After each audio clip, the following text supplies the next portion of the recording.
पंजाब हरियाणा सीमा पर आंसू गैस के गोले लगने से कुछ किसानों के घायल होने के बाद प्रदर्शनकारी किसानों ने दिल्ली की ओर अपना पैदल मार्च शुक्रवार को स्थगित कर दिया है।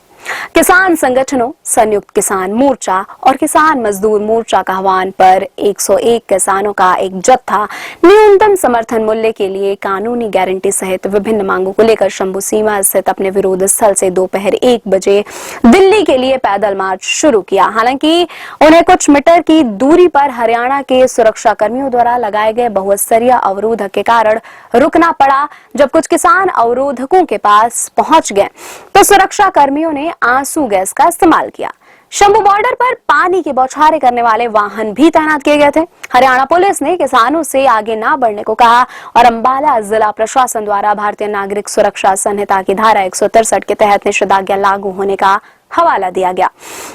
निषेधाज्ञा के बावजूद किसानों ने अवरोधकों को पार करने का प्रयास किया, लेकिन उन्हें रोक दिया गया। सुरक्षा कर्मियों ने प्रदर्शनकारी किसानों को तितर बितर करने के लिए आंसू गैस के कई गोले दागे। उन्हें पंजाब के शंभू बॉर्डर में अपने विरोध स्थल पर वापस जाने के लिए मजबूर किया गया। कुछ किसान सड़क से लोहे की कीलें और कटीले तार उखाड़ते नजर आए और उन्होंने धुएं से बचने के लिए गीले जूट के बोरे से अपने चेहरे को ढक रखा था। सतनाम वाहे गुरु का उद्घोष करते हुए और अपने यूनियन के झंडे थामे जत्थे के कई किसानों ने शुरुआती अवरोधकों को आसानी से पार कर लिया, लेकिन आगे नहीं बढ़ सके। विभिन्न किसान यूनियन के झंडे थामे कुछ किसानों ने घग्गर नदी पर बनाए गए पुल पर सुरक्षा कर्मियों द्वारा लगाई गई लोहे की जाली को नीचे धकेल दिया। प्रदर्शनकारियों में से एक टीन शेड की छत पर चढ़ गया, जहां सुरक्षा बल तैनात थे।